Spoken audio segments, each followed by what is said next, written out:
Welcome, everybody, once again to the Tea Party is Dead podcast. My name is Jim, and I am co-hosting with Chach. And today we have a very special guest with us. He is vice presidential candidate to the Libertarian Party, Judge Jim Gray. Judge Gray, how are you doing today? You know, Jim, I'm just doing great. Thank you. I'm looking forward to our conversation. Well, awesome. Well, it's been a little bit over a week now since the 2012 presidential election, and everybody's had some time to soak it all in. I was just wondering if you could share your thoughts and maybe do a little reflection on last Tuesday. Well, I can. So many things to talk about. It's a big country. There's so many people in our country that are caring, energetic, successful, anxious to work for the betterment of everyone in our country. And it was a pleasure to be able to meet with them, work with them. There just aren't enough of them that really understand what is happening.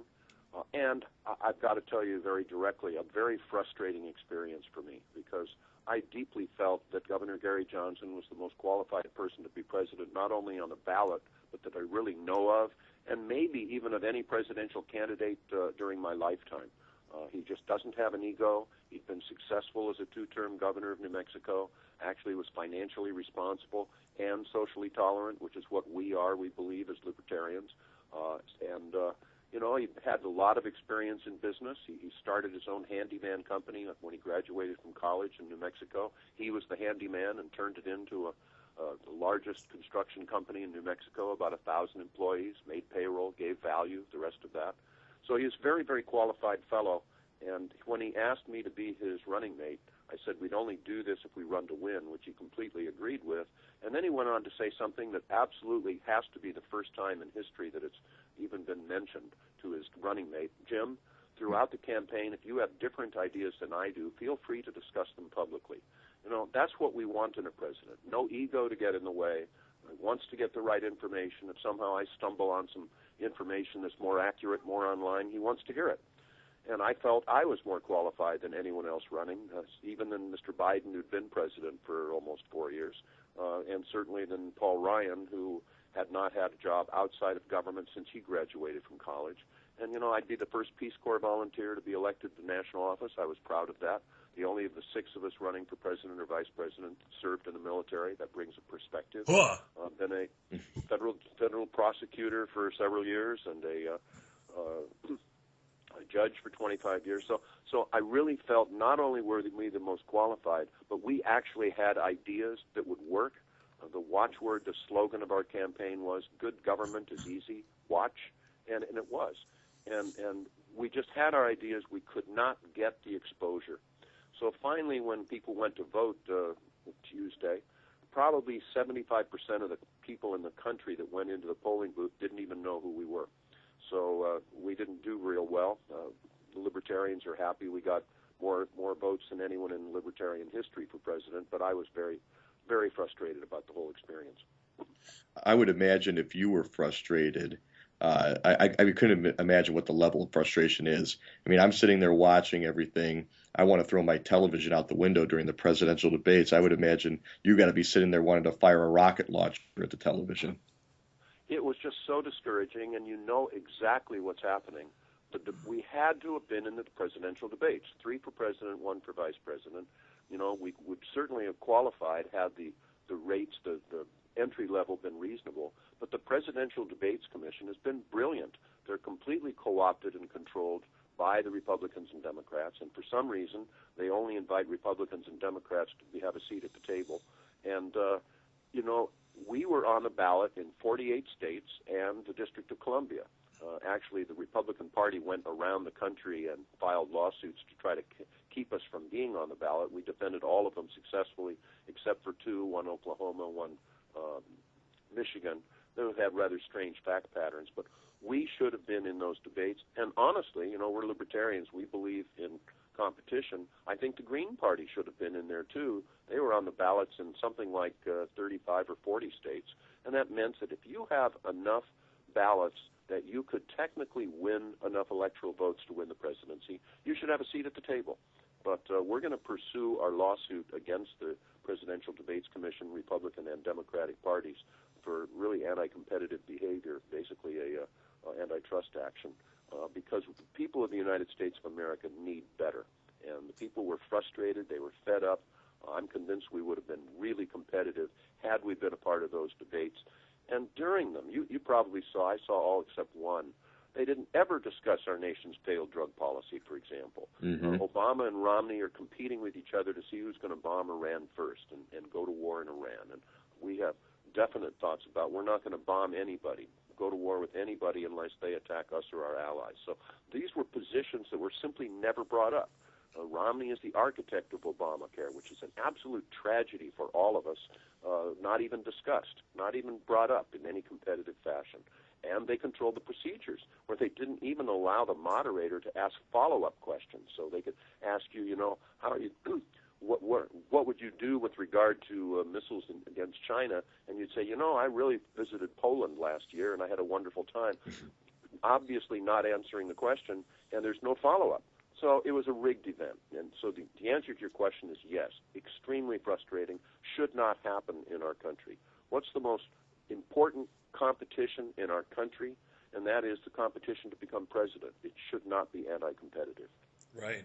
Well, I was hoping you could also comment on, over the last week, there's been a lot of buzz about red states wanting to secede from the nation. I almost feel like I'm going to pick up the paper tomorrow and they'll say all 50 states want to secede from the nation. I personally think that if they wanted to do more of a productive protest, instead of signing a petition from the White House that probably won't get you anywhere, is to maybe withdraw all of their money from the financial institution and actually do some damage to the banksters that may have caused the financial collapse. What say you? Well, you've asked a lot of questions there. Honestly, I feel that if a state wants to secede from the Union, this is a voluntary joinder of states, and that there is a movement in Texas to actually become its own country. I don't think it'll go anywhere, but I think they should have the right to do it. With regard to withdrawing money from the banks, it isn't going to happen because the practical politics of it is that it's just not going to occur. But we have to focus on the 9th and 10th Amendments. Last time I looked, they're still there. They're basically the underpinnings for the concept of federalism, which is the foundation of our country, to accept in a time in which the Constitution delegates power to the federal government. It's reserved for whom? It's reserved for the states. It's reserved for the people. And that has been widely ignored by my colleagues on the bench. I don't know how they could have come up with some of their opinions unless they had never read the 9th and 10th Amendments. But we must focus on that because we were able to really show how we could simplify our lives. And we have to do that. The federal government, big bureaucracies, Jim, Antonio, are really, really good at one thing, and that is increasing the size, the power, the cost of bureaucracies, of government. And that's what we've seen. We have an obese federal government today that's dictating so many things in our lives that they should not be. Education, easy example. The federal government should not be in education at all. It should be brought to the parents. The parents should be able to choose how and where their children should be educated within almost every standard. Health care, simply not a federal issue. Simply not. Should not be involved. And even, we talk about frustration. I wrote a column. Here I am, the vice presidential candidate of the third largest party in the country, an active candidate. I wrote a column about how if we were to repeal the income tax and go to a retail consumption tax of some form, how this would make our products, both domestic and exports, more competitive around the world, such that it would actually be a reverse outsourcing. More companies would bring their manufacturing back to the United States if our products were more competitive. And I wrote that out and submitted it to the Wall Street Journal. They weren't interested. They didn't even respond. I had to follow up on that, and then they gave me a rejection notice. Had I been Joe Biden or Paul Ryan, they would have published it in a heartbeat. So I submitted it to the New York Times, and they didn't publish it either. So it was finally published in the Los Angeles Daily Journal. But, this will work, or at least if it isn't, it'll give a basis for a discussion in a campaign, in an election that would really, truly help our country, and it got ignored. So, it is enormously frustrating, but we're going to persist. Gotcha. That's a good thing, and I'm happy to hear about the persistence because I think no matter what your political philosophies are, at the very bare minimum, you should expect an open and free debate, especially when it comes to our election. So we applaud you for your persistence and your efforts. Jim, I had a question for you. The word libertarian is somewhat newer. Well, relatively speaking, it's much newer than Republican or conservative. Have you always considered yourself a libertarian, at least philosophically, in terms of small government, personal liberty, economic liberty? I was raised as a Republican, and honestly, never really thought about it. I took political science classes at UCLA and majored in history and the rest, but really didn't focus on that so much. As I look back, I was always a small L libertarian. I always believed that the government shouldn't be so intrusive. But even the war on drugs. I was a drug warrior when I was a Navy JAG officer, Navy JAG attorney, federal prosecutor. Just didn't give it much thought. But then when I was looking in my own courtroom, you see us churning low-level drug offenders through the system for no good purpose. You see us arresting, convicting, incarcerating even big-time dealers. Does that mean that now these drugs are no longer available in those cities? No, it's just it's an opportunity for employment for other people. So I started looking around me more, and then with the passage of the so-called Patriot Act, which I did and still see as a direct frontal attack on our civil liberties, not making us safer, just making government more intrusive, I left the Republican Party. I could not be a part of any group as a matter of conscience that would condone, much less assist, that attack on our liberties. And it took me literally about 9.5 seconds to determine I'm a libertarian. I'll be a libertarian the rest of my life. And we would come at Obama from the left. Really, I mean, we really do have liberal values, classic liberal values. We would repeal the Patriot Act. We would repeal this National Defense Authorization Act, where any one of us, citizens or not, could be actually detained, which means arrested. They could be held without charges indefinitely. They could be, they call it rendered, but deported to a foreign country. That's not what we stand for. And Obama signed it. So we come at him from the left. We would close Guantanamo. Today we have drones flying over our cities and towns, surveilling us. We say, no, we have an expectation of privacy if we're in our backyard. We're not going to have drones flying over and surveilling people unless they're accompanied by a judicial warrant. So we're classic liberals, but we're also classic conservatives. We'd come at Romney from the right. We really would reduce the size, the intrusion, the cost of the federal government, and we would get the government out of education and out of health care. And let me tell you, this is strongly on my mind. You didn't ask me, but I'm going to bring it up anyway. That's fine. About two weeks ago, I was at Stanford University on the campaign trail, and it was great. I spoke for about an hour and a half, and then I stood off to the side because I had a radio show, kind of like what I'm doing with you, and nobody left. They were all sitting around talking in groups of 5 or 6 really excitedly, and afterwards 3 of the students came up to me and said, Judge Gray, I've never been so excited about voting, which really made me feel good. But the reason for this comment, then a young man came up to me. He's about maybe 6'4", big, husky, strong, athletic type, wearing a suit coat, and on his lapel he had a Purple Heart and a Bronze Star. And I said, where did you serve? And he said, sir, I was in the Marines in the Gulf War. And then he looked at me and said, please, be our voice. We're prepared to sacrifice. We're prepared to be injured. But please make it be important. Please make it count. Please make it affect our security in our country. I looked at him square in the eye and say, I vow to you that I will do everything I can. We have these people that are playing games, playing muscles, playing bravado with our troops. And our troops are coming home still from Afghanistan in body bags, missing limbs, and it's not only not necessary, it's counterproductive, I believe, to the interests of the United States of America. We have our troops under the Republicans and under the Democrats for decades, going into these various places, Somalia, where we're fighting today, the Sudan, Yemen. This is not helping us. We would get our troops out of Afghanistan now. It's simply not something that's working. It's not going to get better.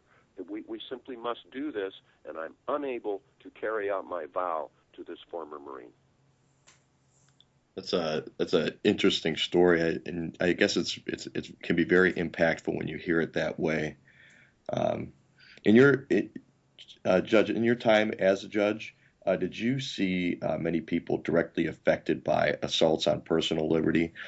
Obviously, the war on drugs is a big one, but were there any other issues specifically that you saw in your tenure as a judge?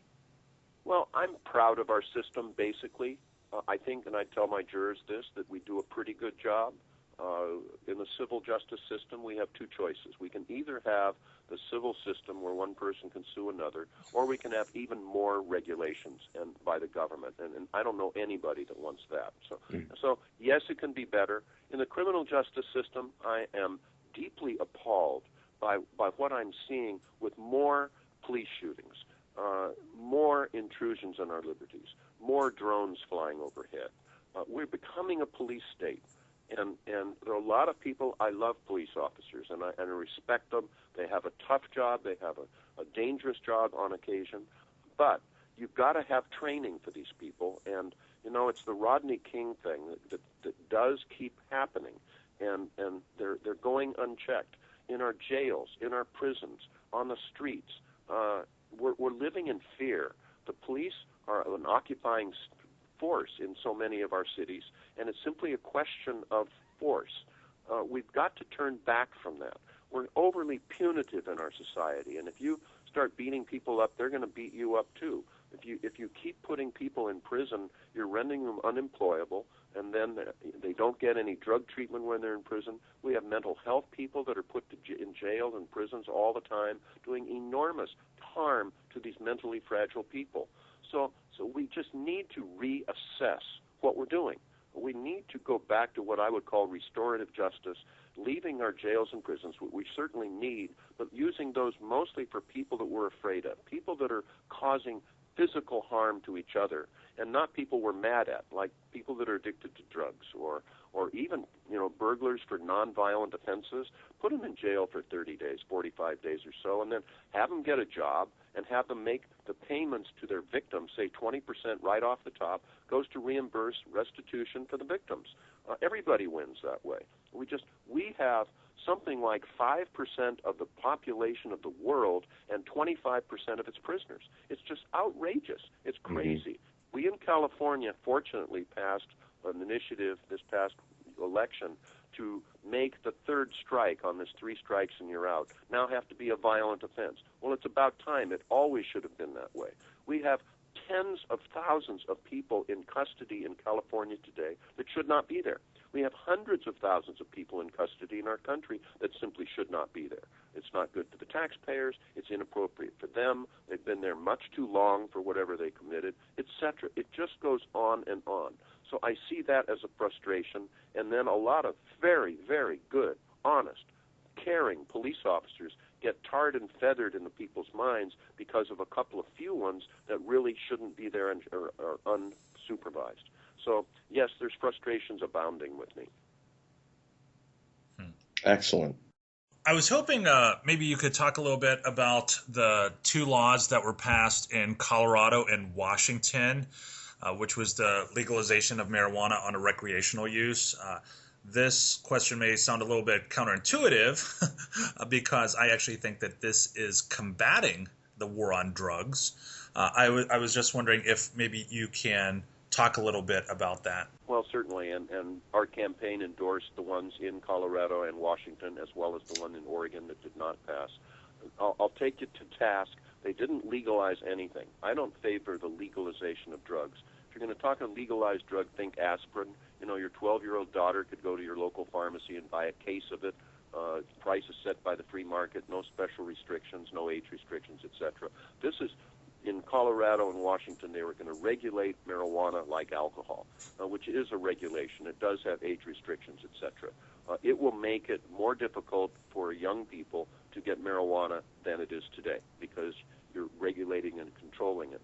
Today it's easier in the other states, and even there still because they haven't gone into effect, for teenagers to get marijuana than it is alcohol for exactly those reasons. Yes, it is combating the war on drugs. It is poking our finger in the eye of the federal government. Federal government should not be doing this in the first place. This is a state's issue. Each state should be able to decide how best to protect and serve its people. And frequently on the campaign trail, in fact, I would address people and say, I'm going to ask you a question. how many of you believe the federal government has all the answers? Never did anyone raise their hands. And then I'd look at them and say, that completes my presentation. Are there any questions? I mean, that's really all I'm saying. That if you, everything I will say focuses on that reality. That, yes, I do not want the state of Arkansas to have a separate treaty with Italy. No, that's a federal issue. And I do think it's a good idea for the FBI to be in existence as a national police force and our military. I mean, there are things that the federal government can, must, and should do. But most of them that we've now usurped from the states is exactly that. The federal government should not be involved. And it's time to have the people of our country look at the federal government and say, knock it off. You're being a bully. We can take care of this. Get out of here, just like we did when we repealed alcohol prohibition. We did not say that New Jersey or Nebraska will now serve alcohol. Didn't say that at all. All we said is the federal government's role will be restricted to assisting each state in enforcing its chosen laws. And that's what we should do now. So the federal government, if Colorado has spoken, Washington has spoken, should say, bless you, go right ahead. We think it's stupid. Go ahead, and we'll find out one way or the other. And if it is stupid, then Colorado will do something different. We can learn from each other. Again, that's the concept of federalism. It's going to force the issue. Colorado and Washington are the beginning of the end of the biggest failed policy in the history of the United States of America, which is drug prohibition. Biggest failed policy short of second to slavery. And it's going to be beginning it at the end. I'm proud to see it, and I applaud them. You know, this might sound a little bit funny, but I'm actually quite serious when I say this. It would be interesting if more states took suit and legalized the regulation of marijuana, and you would almost see these drug cartels forming super PACs or something like that, because that really does dig into their business. I'm amazed that, look, we are causing hundreds of millions of dollars of losses to these drug cartels. And I was involved with Prop 19 in California 2 years ago, and I was amazed because I would fully expect that if the Mexican drug cartels were going to lose a couple of $100 million if this passes, that they wouldn't spend tens of millions of dollars to keep it from passing. I never saw any evidence of that, and it shocks me, honestly. And I didn't see any evidence of that in Colorado or Washington either. This will really harm the profits for Mexican drug cartels, and they know it. Everybody knows it. So it's not funny at all. And honestly, of course, you have the tens of thousands of people have been killed, died a violent death in Mexico, not because of drugs. It has nothing to do with drugs. It's all drug money that's caused it. It's our drug money that has done it, and it's going to continue. So this is something that we also must realize. If we were to, like a brick through a window, to repeal drug prohibition now, the Mexican economy would collapse. They're so dependent upon this drug money, and it's a serious issue. There are a lot of other people in Northern California and around the country who would be in serious trouble as well. That doesn't put tears in my eyes, but it's something that we would have to address. Gotcha. I want to move a little bit into the foreign policy realm and talk a little bit about Benghazi. You and I are both vets, and I think what happened on September 11th, any reasonable American would say it's a tragedy. That being said, as a veteran, I almost am starting to get upset at the mainstream media, or just the media in general, the corporate media, because it almost seems like that they're exploiting the death of 3 soldiers and 1 U.S. ambassador. I feel that if there was this much outrage over military suicides or the overall killing of soldiers in Iraq and Afghanistan, that every soldier would be out of the Mideast right now. Is that something that you would agree with? Well, almost. Benghazi was a tragedy, and you always have more focus. When we had the bombing of the federal building in Oklahoma, we lost.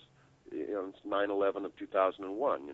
With the Twin Towers, we lost 3,200 people, and so it's a shock to us, and so it gets more attention. We lose many, many, many more people than that for driving under the influence of alcohol in a year than we did in 9/11. But it isn't that shock. This was a shock, and I think that people have a right to look at it and see it and focus upon it more than you can't call them normal deaths, but others that don't get such attention. On the other hand, it was a complete failure by our government. We have to protect our embassies. We have to protect our consulates. And, maybe this sounds harsh, and here I am, because I'm not a pacifist, I'm not an isolationist. You remember that good old grandfather of the United States of America called Dwight D. Eisenhower, who really was, I'm older than you are, but I lived through his administration. He was considered to be a grandfather. However, he was the head, the commanding general when we took back Normandy and went back through France, liberating various cities. People would come up, General, people are now looting in these cities that we have liberated. What should we do? This grandfather Eisenhower said, you find the first looter, shoot him, hang him up, by a rope on one of the street lights and put a sign around his neck saying looter. And they did that, and all the looting stopped. If we would let it be known, anybody that breaches our security in our embassies, we're going to fire one warning shot, and then we're going to shoot to kill. Right. We might even have to do it once or twice, and that sounds heartless, but it's not. These people are criminals, and they're coming into something. We need to protect ourselves. And if you do it once, the problem's going to go away. We didn't even have a Marine contingent in Benghazi, for heaven's sake. And that's crazy. So we need to be proactive in this world instead of reactive. Governor Gary Johnson and I would have been proactive. We'd tell the world this is the way it's going to be. We're going to defend ourselves, and then we wouldn't have to.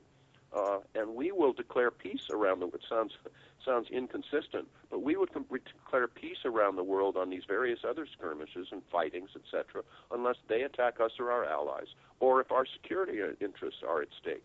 If the Iranians, we listen to Obama and Romney literally talking about who's going to bomb Iran first, like I said, we're not going to do that.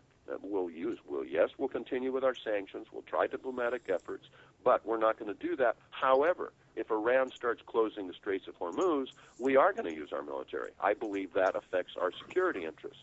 So we just let people know this. Having said all of that, what you do not do is say when I will or will not use our military force per se, because then that takes away a whole lot of deterrence. Those issues come up, and you have to reserve the ability to look at each one individually without people knowing some kind of a formula, because then they'll take advantage of you. So, it's a complicated world we live in. Judge, I wanted to know, kind of spinning it forward, obviously this year has been a major success for the party, the Libertarian Party, and on the other side, in the Ron Paul movement, obviously huge returns, a huge movement essentially brewing.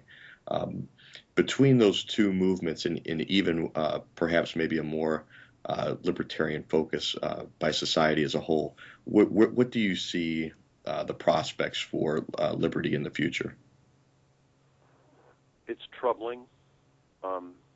It's troubling to me. I see us losing our liberties hand over fist in so many ways. And I wrote a book on drug policy, why our drug laws have failed and what we can do about it.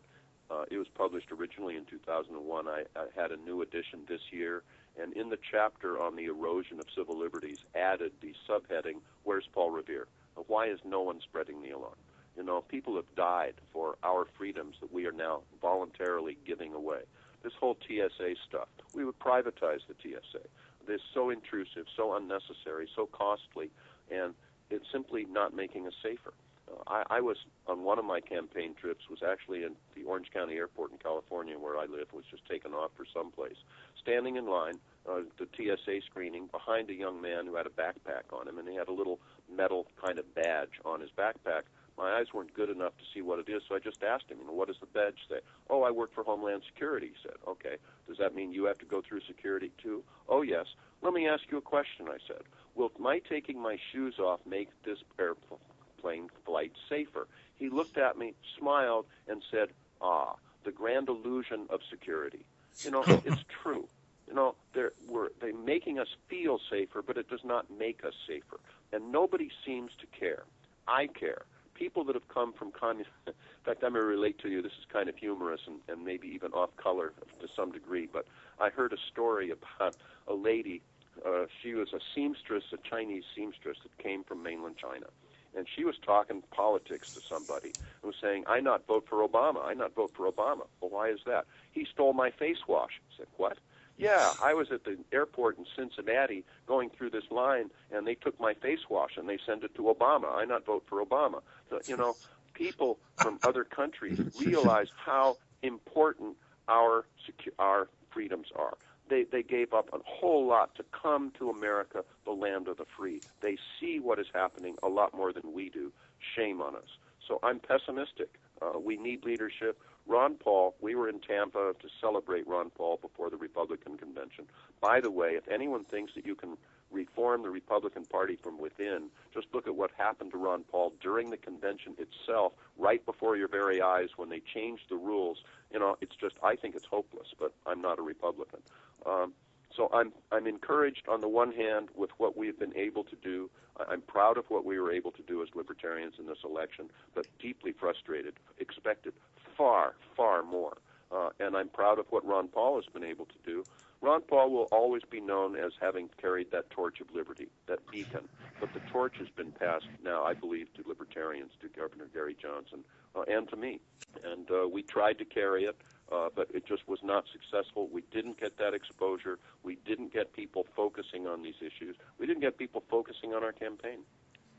I agree. I was saying to Chach the other day that it looks like Rand will be the heir apparent, and if he decides to run for president, this might sound a little sadistic, but I almost hope that the same thing would happen at the convention, but instead of 5 states being turned away, 25 states be turned away, and then more focus, more support would go towards the Libertarian Party.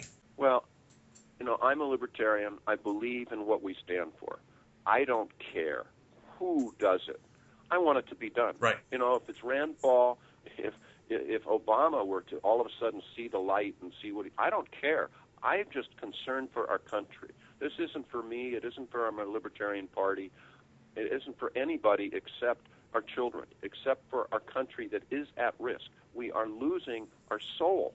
The very soul of the United States of America is what? Is our liberties and our freedoms, and our soul is under attack by our very own government. People around the world still love America.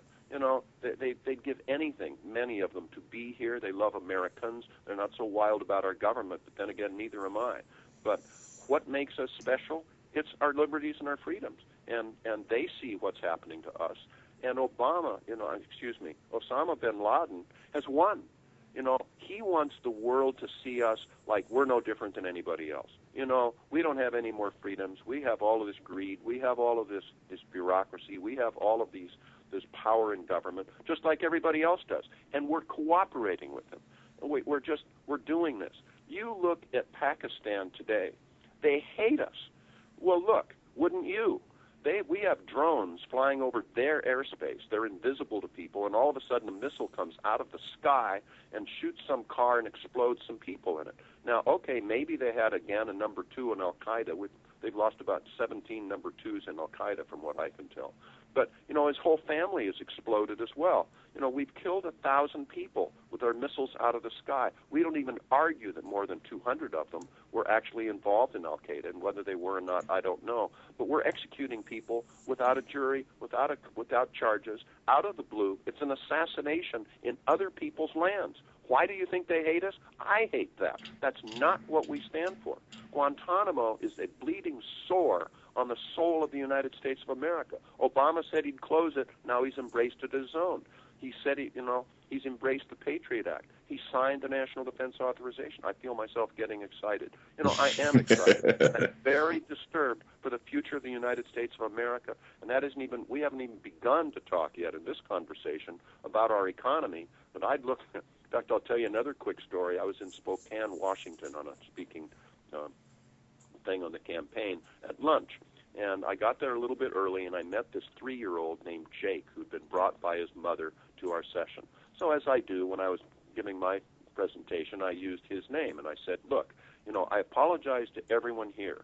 My generation has really blown it. We've been so financially irresponsible. We have put our nation at risk economically, and my children are going to have to pay this back. And then I looked and said, and Jake over there is bankrupt. Now, Jake didn't have any idea what the word bankrupt meant, but it sounded bad, and he started to cry. He said, what a candidate I am. I'm making 3-year-olds cry. But honestly, if he did know what bankrupt meant, he should cry. So these are things that we addressed. We people do not understand the depth of this problem. For every dollar today that the federal government is spending, we're borrowing 43 cents. No company can possibly do that and continue in existence. No household can do that either without bankruptcy. And let me tell you, no secret, neither can any government. We're worse than Greece. We don't even have the European Union and Germany to back us up. If we get into hyperinflation, which means our dollar starts being worth nothing, it's uncharted waters. We're going to be in a free fall, and we're close. I believe we are close, caused by my generation, and the government doesn't even care. They go talk about them nibbling around the edges and all this stuff. What they're basically doing, we did in California, they're going to do in the federal government with Obama, is just increase taxes again, not even legitimately discussing reducing the costs of government.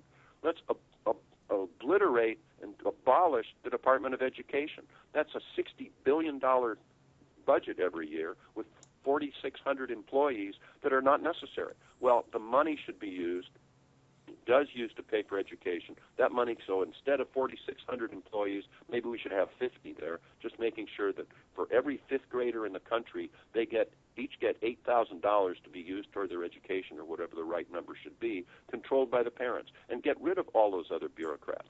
I'm told in the Department of Agriculture when it went in that we had something like 1 bureaucrat for every 2,500 farmers. Now it's about 1 in 15. What are we doing here? The government continues to get expensive, and we're not talking legitimately about pruning that back because they're bleeding us to death. It goes on, but I think you get the idea. Well, Judge Gray, it has been a pleasure talking to you this morning. I hope maybe after the holidays we could bring you on and we could talk some more. Well, I would enjoy that. I will continue to do what I can. I love my country. I was very proud to be able to speak for so many good people. We really did appeal to, yes, the Ron Paul folks. We're in the same family. We also appeal to the Tea Party. We really would stop this crony capitalism. We're not going to pay anybody for not raising corn. Honestly, I'm as good at not raising corn as anyone. If anyone gets paid, I should be paid too. We're not going to pay people for drilling for oil. If it's commercially appropriate, they will. If it isn't, they won't. But we're not going to pick winners and losers in the marketplace. So we appeal to the Tea Party. We appeal to the Move On movement, the Occupy movements, where we really would get our troops out of these wars. We really would have responsibility at all levels of society. So we would have shown the voters of the United States of America that we're the only ones in the political mainstream. And we really are. We're both financially responsible and socially tolerant. That's where most of the voters are. No one's going to accuse Obama of being financially responsible, and no one's going to accuse Romney of being socially tolerant. So we were there. Had we been in the debates, I believe we would have won. But one way or the other, people would have realized that there are options. We're going to continue to talk about those options, and I look forward to being able to do that with you sometime in the future. Thank you very much, Judge, very much. Good luck to us all. Thanks for the opportunity. Thank you.